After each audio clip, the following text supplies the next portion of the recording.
Oke, kali ini kita bakal bahas sebuah pesan yang, wah, dalam banget dan rasanya relevan buat kita semua.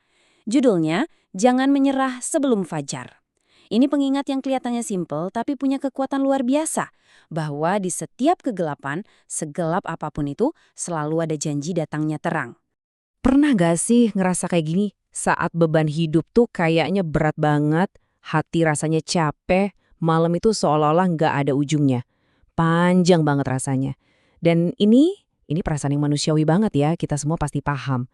Nah, di tengah-tengah kegelapan kayak gitu, gampang banget kan pikiran ini muncul, udah nggak ada harapan lagi. Rasanya kayak mentok, nggak ada jalan keluar. Kalau Anda pernah ngerasain ini, Anda nggak sendirian. Dan yang paling penting, perasaan itu bukan akhir dari cerita Anda. Yuk kita coba bedah sedikit lebih dalam.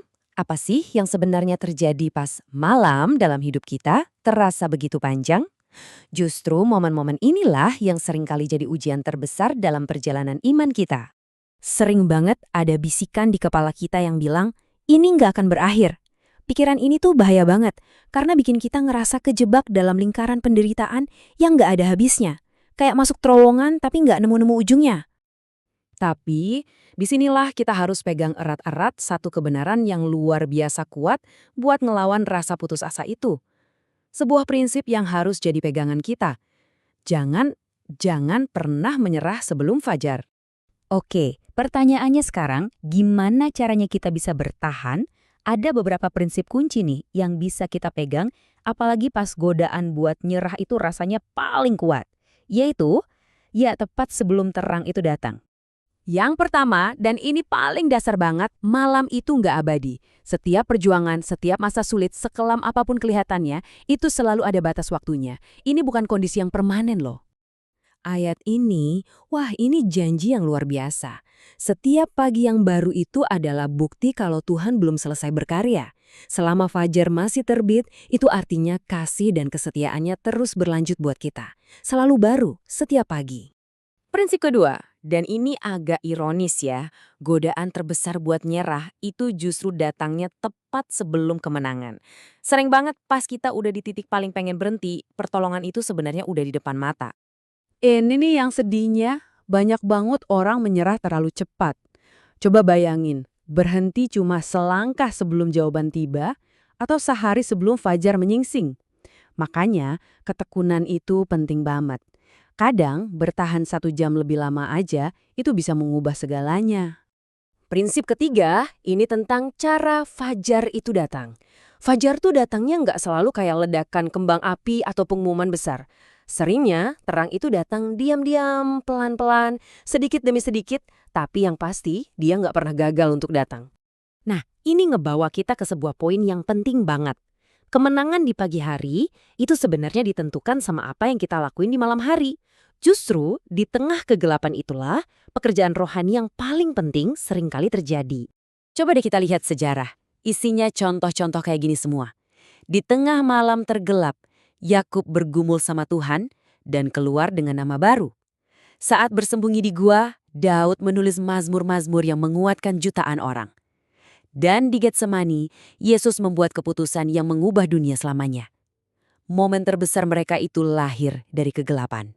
Nah, ini dia kuncinya. Penyerahan diri, ketaatan total di tengah penderipaan yang luar biasa seperti doa Yesus ini, itulah fondasi yang akhirnya membawa kemenangan gemilang saat pagi tiba.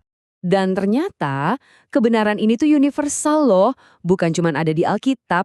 Pepatah Tionghoa ini dengan indah banget menggambarkan idenya. Titik terendah kita, titik paling gelap kita, itu seringkali jadi pertanda kalau terobosan udah dekat banget. Ada lagi nih pepatah lanjutannya, yang ngasih semacam janji gitu. Ini pesan tentang upah dari ketekunan. Mereka yang mampu bertahan melewati malam yang gelap, mereka pasti akan melihat matahari terbit. Pasti. Kalau kita mau cari contoh paling puncaknya dari semua ini, ya kita harus lihat ke penyaliban. Buat para murid waktu itu, salib adalah malam yang paling kelam. Rasanya kayak nggak akan pernah berakhir. Semua harapan mereka hancur lebur. Terus kubur yang disegel itu, wah, itu udah kayak simbol kekalahan mutlak. Kegelapan udah menang. Keheningan kubur itu kayaknya jadi akhir dari segalanya. Setidaknya, itu yang terlihat dari luar. Tapi, Justru setelah keheningan dan kegelapan yang paling pekat, sesuatu yang luar biasa terjadi. Sesuatu yang mengubah sejarah untuk selamanya. Fajar yang paling agung, fajar keselamatan, akhirnya terbit. Dan kemenangan itu datang, satu persatu. Batu penutup kubur terguling, maut dikalahkan. Dan fajar kebangkitan yang mulia itu menyingsing, membuktikan kalau Tuhan sanggup mengubah malam yang paling kelam menjadi pagi yang paling cerah. Jadi, apa artinya semua ini buat kita sekarang? Buat Anda, buat saya.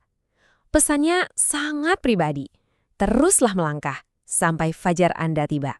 Coba deh, pegang janji yang indah ini. Air mata yang Anda taburkan di malam Anda saat ini, itu bukan kesia-siaan. Itu adalah benih yang lagi ditanam, yang pada waktunya nanti akan menghasilkan tuaian sukacita dan sorak-sorai. Jadi, ini panggilannya buat kita semua. 3 hal yang simpel banget, tapi butuh kekuatan luar biasa. Apapun yang terjadi, tetap berdoa. Apapun yang Anda rasakan, tetap setia.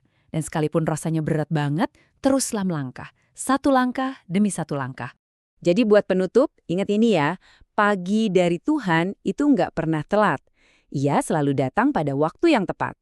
Jadi, pertanyaan refleksi untuk Anda, fajar apa yang sedang Anda nantikan dalam hidup Anda saat ini?